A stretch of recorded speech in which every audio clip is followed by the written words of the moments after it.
أملاخ بزح ساعن ببزح منقدن قدم نبوتاتنا ونبيات كيلو تزارب أبزن دحروت معلفتات كنا بتوراس كله زقبرو ون علم زفتر ودو غيرو تزاربنا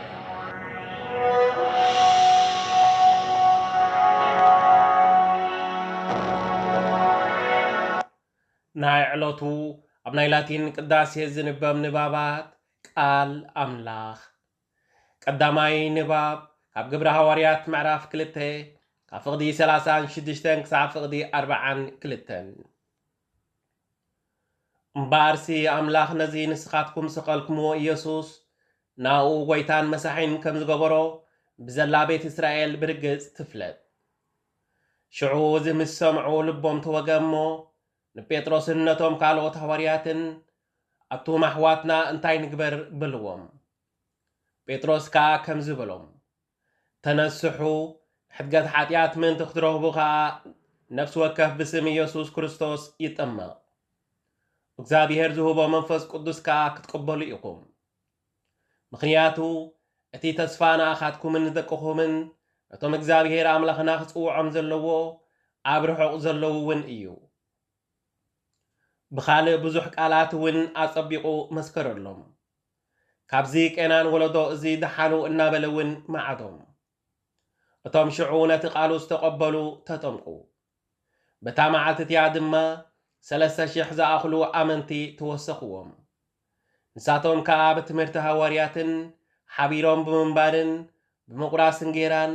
ብጸሎትን ጸኒዖም ነበሩ ካልኣይ ንባብ ካብ መዝሙር ዳዊት መዝሙር 33 ካብ ፍቕዲ 1 ክሳብ ፍቕዲ 12 ኣቱም ጻድቃን በቲ እግዚአብሔር ዝገበሮ እልል በሉ ኣቱም እትእዘዝዎ ንእግዚአብሔር ከተመስግንዎ ይግባእ እዩ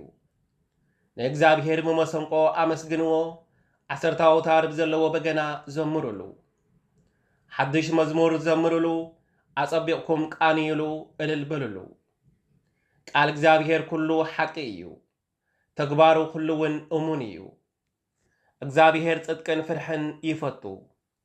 ምድሪ ከዓ ብምሕረቱ ምልእቲ እያ እግዚአብሔር ንሰማያት ብትእዛዙ ንፀሓይን ወርሕን ከዋኽብትን ከዓ ብቃሉ ፈጠሮም ንሰማያትን ንባሕርን ኣብ ሓደ ይእክቦ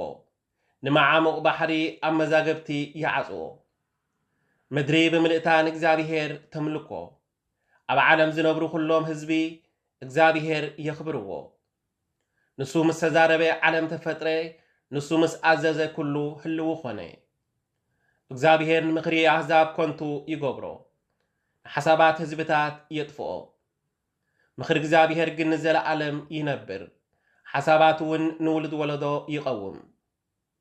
እግዚአብሔር ዘኣምላኹ ህዝቢ ብፁዕ እዩ እቲ ናቱ ክኸውን ዝሓረዮ ህዝቢ ብፁዕ እዩ ሳልሳይ ንባብ ካብ ወንጌል ዮሃንስ ምዕራፍ 20 ካብ ፍቕዲ 11 ክሳብ ፍቕዲ 18 ማርያም ግን ኣብቲ ኣፍ መቃብር ደው ኢላ ትበኪ ነበረት እናበኸየት ከዓ ናብቲ መቃብር ድንን በለት ኣብቲ ስጋ ኢየሱስ ዝነበሮ ጻዕዳ ክዳውንቲ ዝተኸድኑ ክልተ መላእኽቲ ሓደ ብትርኣስ ሓደ ከዓ ብትርጋጽ ረኣየት ንሳቶም ድማ ኣንቲ ሰበይቲ እንታይ የብከኪ ኣሎ በልዋ ንሳ ከዓ ንጎይታይ ወሲደምዎ ኣበይ ከም ዘንበርዎ ከዓ ኣይፈለጥኩን በለቶም እዚ ኢላ ንድሕሪት ግልጽ በለት እሞ ንኢየሱስ ደው ኢሉ ረኣየቶ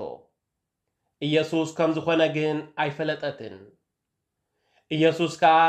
ኣንቲ ሰበይቲ እንታይ የብከኪ ኣሎ ንመንከ ትደልዩ ኣለኹ በላ ንሳ ከዓ ሓላዋ ታኽልቲ መሲልዋ ጎይታይ ንስኻ ኣልዒልካዮ እንተኾንካስ ኣነ ክወስዶ ኣበይ ከዓ ከም ዘንበርካዮ እንዶ ንገረኒ በለቶ ኢየሱስ ከዓ ማርያም በላ ንሳ ድማ ግልጽ ኢላ ብዕብራይስጢ ረቡኒ በለቶ ትርጉሙ መምህር ማለት እዩ ኢየሱስ ከዓ ገና ናብ ኣቦይ ስለ ዘይዓረኩ ኣይትተንኪኒ ግናኸ ናብ ኣሕዋተይ ኪድ እሞ